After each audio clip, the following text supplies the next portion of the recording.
A hearty welcome to the 14th edition of the LICHTER Filmfest Frankfurt International. My name is Ludwig Sporrer, and today with me is Radu Ciorniciuc from the film Acasa, My Home. It's a great pleasure to meet you today. And when I first saw you, this was the award ceremony in Sundance, where your film won the World Documentary Special Jury Award for Cinematography. And I remember the way when you run to the award ceremony when they hear, yeah, we won. And I posted, run, Radu, run. And I'm still impressed about your run. How many festivals, how many awards you won the last year? Please tell us about. I think it's over 30 awards around festivals around the world, which was both overwhelming and we feel really privileged to, first of all, to finish the film and then have it being shown in such prestigious places. Your this platform included. So it's been a great honor, and we couldn't have done it without your courage. You know, the people that are still doing their best to keep things as normal as possible and expose our work on such amazing platforms like Lichter and other festivals as well. So we owe a lot to you guys. At the beginning of this crazy time, we thought that this is it. 4 years work, it's lost, and we were really lucky and privileged to have you guys doing your thing. We'll do it further. Thank you very much. You already said it. 4 years of filming and I guess 2 years of editing. When did it start? How do you meet this incredible family? It started in Bucharest in 2016, when the Romanian authorities wanted to transform this place that was better known as a garbage dump close to the city center in a natural reservation. And this place was, and it was quite an amazing story to begin with the place. There were a lot of bad urban legends, like people get killed there are a lot of wild dogs, garbage everywhere, nobody goes in. So for 30 years, because nobody would go in, this amazingly complex ecosystem has formed by its own, and it gathered like hundreds of species of birds and animals and plants, which were discovered quite recently when we started. So it was quite amazing. I'm a person living in Bucharest. I was traveling more than living here, but that's another story. So when I heard this is happening like a few streets away from me, I just grabbed my camera and together with my partner, with the screenwriter of the film, Lina Vdovi, we just wanted to make a reportage. Just a report. We like a 10-minute piece about what's going to happen with the place and how they're planning to transform it and so on. During one of these interview days and shooting days, we met two of the Enache brothers. It was this very peculiar, to say the least, image to have two boys almost naked with their funny looking hair and sunburned skin, a few hundred meters again from the poor streets of the city center. So it was quite an image. We were obviously very curious about what's happening with them, and we were lucky enough to find two very curious and bright boys who introduced us to their father, Jika Enache, who was very glad to show us around in the first few days. He was already working informally with the campaigners that managed to get the protection for the place. So he was like an informal local fixer for biologists or scientists or other journalists who would come and write about the place or promote the place. We took advantage of that and started our relationship with the family, which obviously evolved in time. And also the idea of making a film wasn't something that we went there for. It came up when we spent a bit more time with the family, and we understood that this story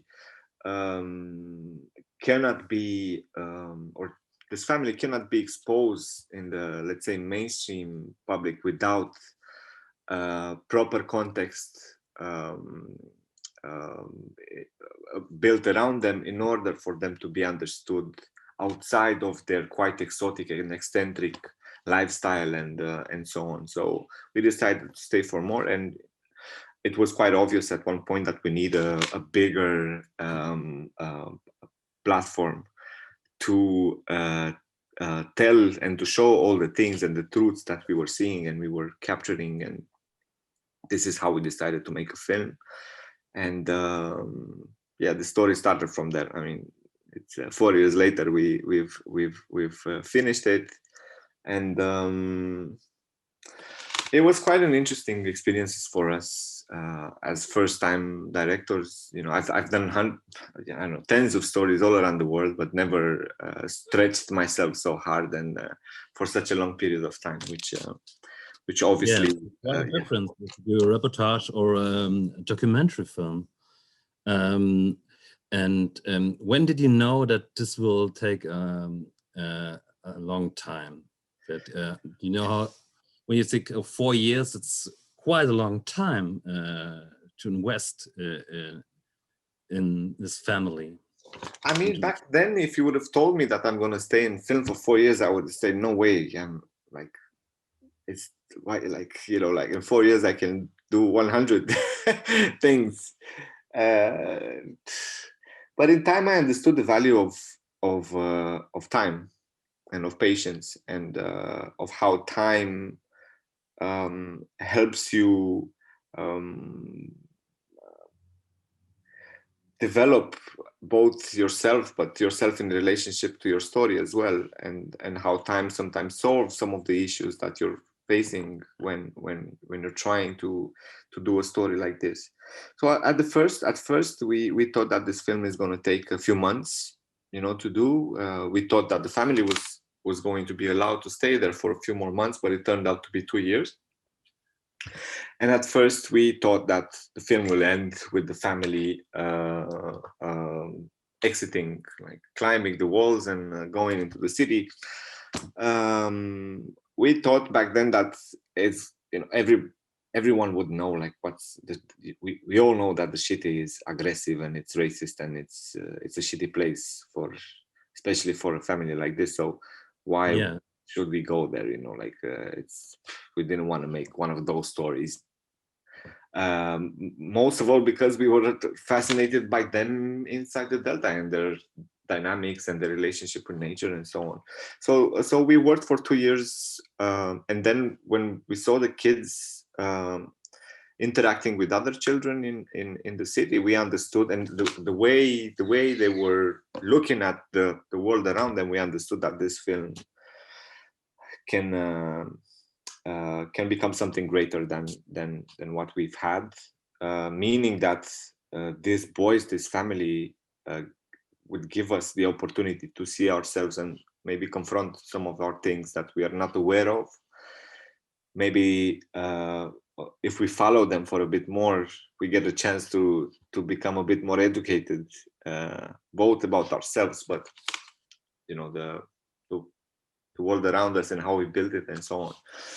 So may I ask you a question? Yeah. Because it's one thing is it's not very easy to feel sympathy for the father. You have a father with 9 kids. This woman, I guess there are 20 years in the wild, and the children can't write, can't read.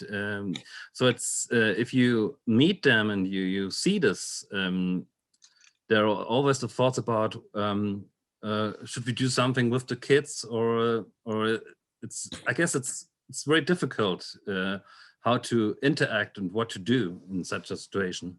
You're perfectly right, and it took us a lot of time to clarify, first of all, our relationship to the family, but also to clarify our intention towards this family, in the sense that we. What you just said was like it's something that we've confronted with for many years. At first, I hated the father's guts, and I have to be honest with you. I'm rarely saying this, but I had a very big problem in relating to him. We had a good relationship always, and open and transparent and so on. But there was something that inside him that I. Some of the things that made me run away from my home, and like making me want to have a life of my own, and so on. So I deeply felt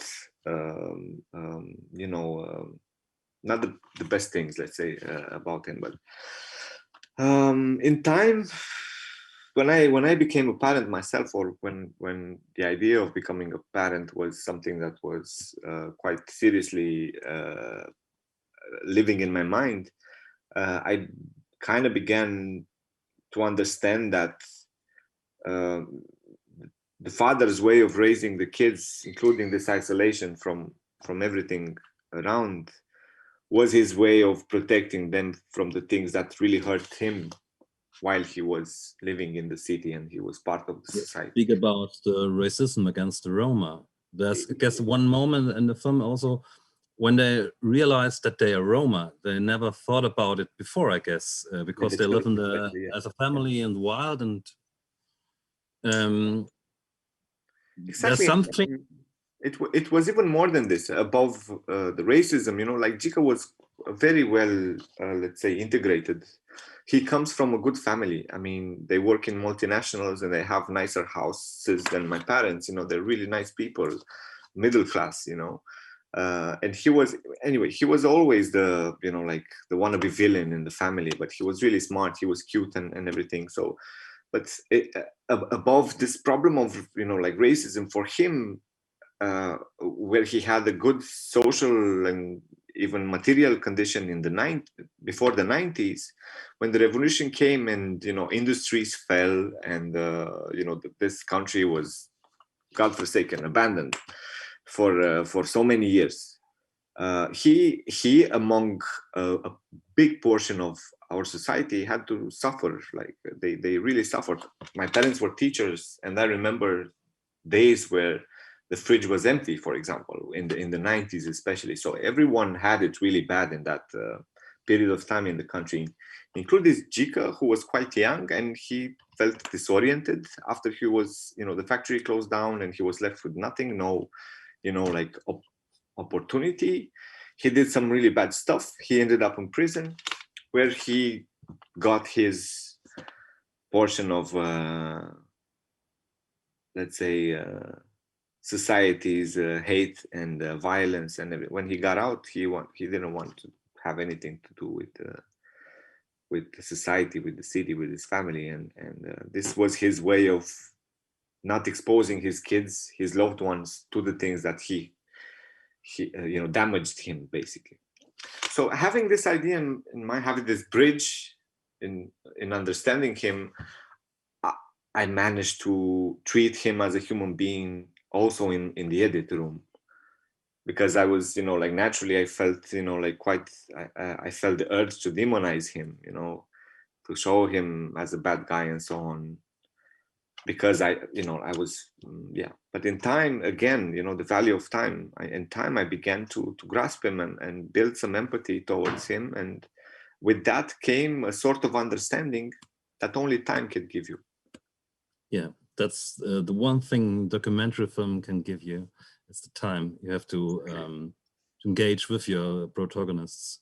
And I guess you always talk about more formal things, about your cinematography and the editing and how you make this opposition between the nature and the city. And so you could tell us about your ideas about it, because 2 years of editing is a lot of time.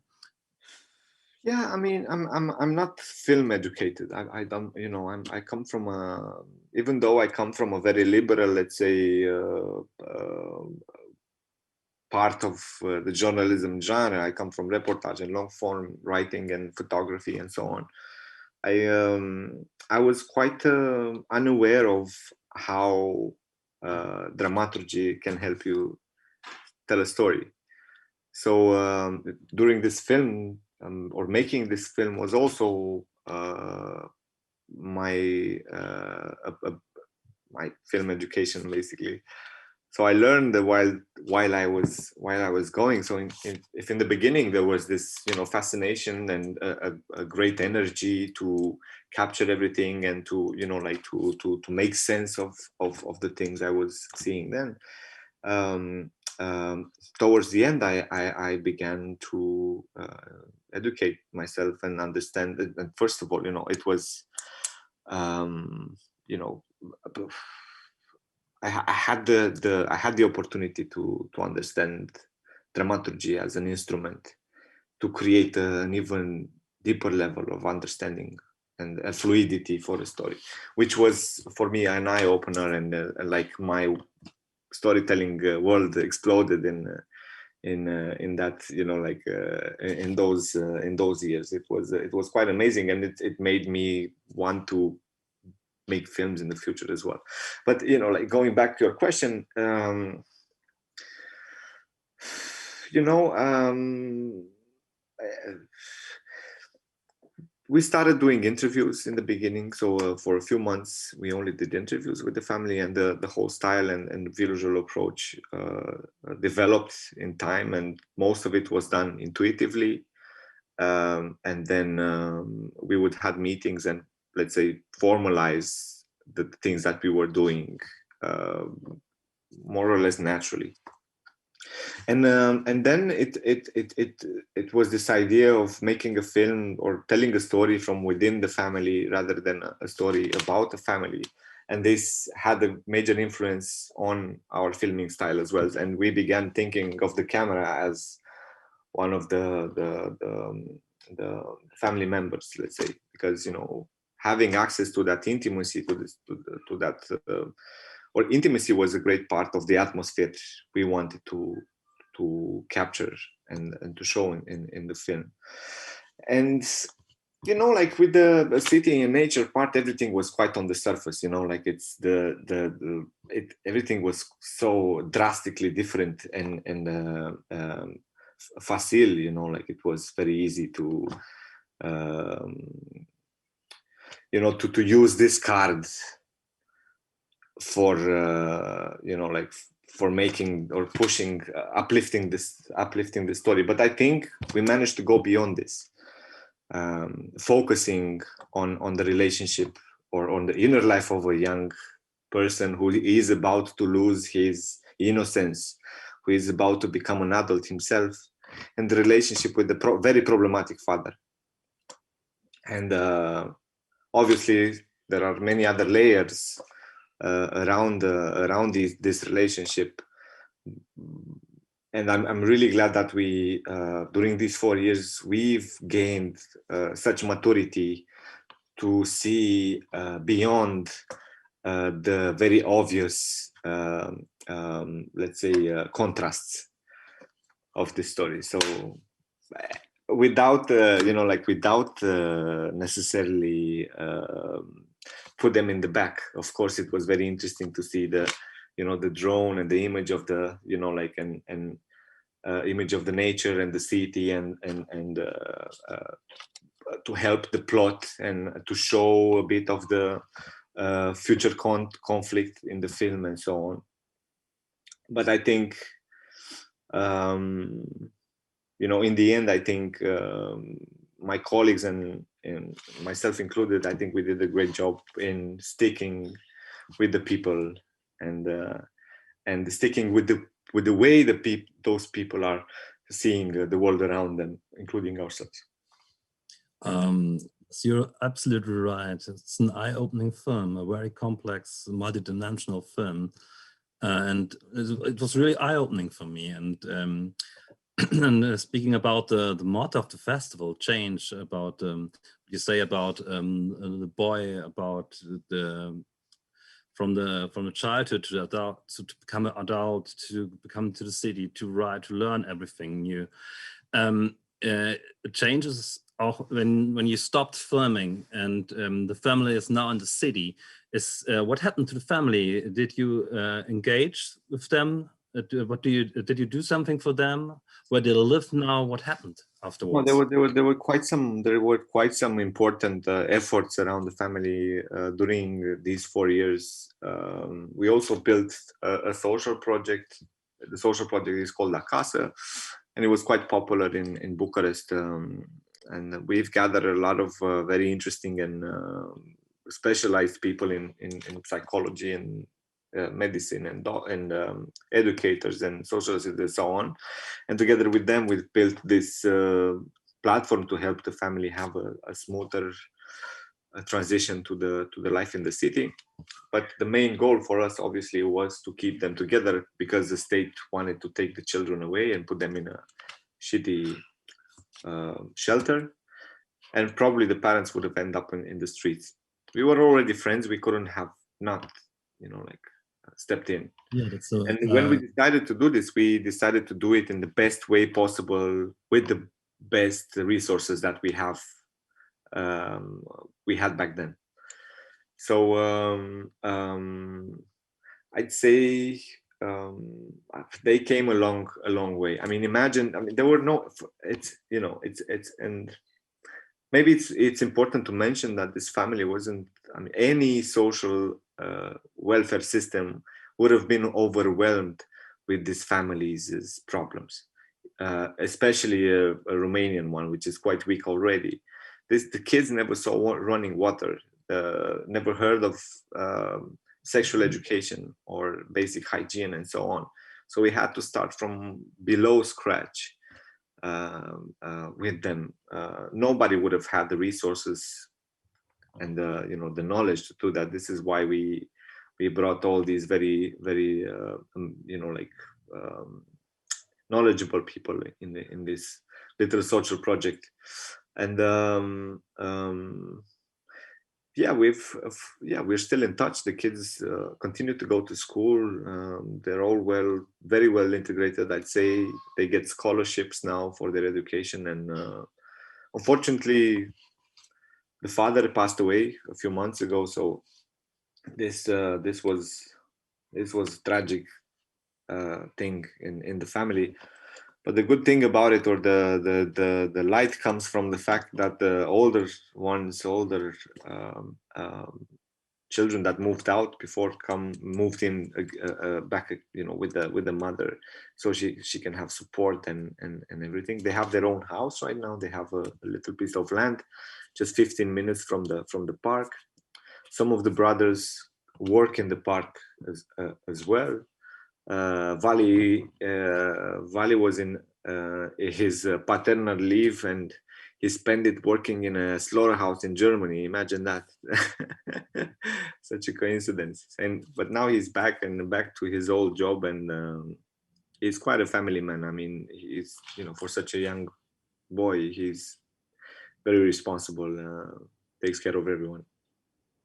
Yeah, a little bit the opposite of his father in a kind of way, how he interacts with women and everything else in the society.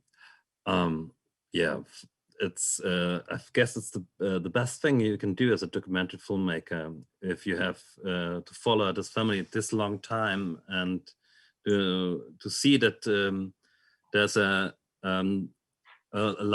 good life after the film, after this drastic change from the nature to the city. Yeah, of course. I mean, I'm not necessarily. It took us. I come from journalism, and it wasn't an easy decision to make, to step in and alter the course of the family and it was quite problematic not to include all these efforts in the film as well. But I'm really glad I stepped outside that box, because it helped me understand that the family story was the most important part of this research that we've been doing in the last 4 years.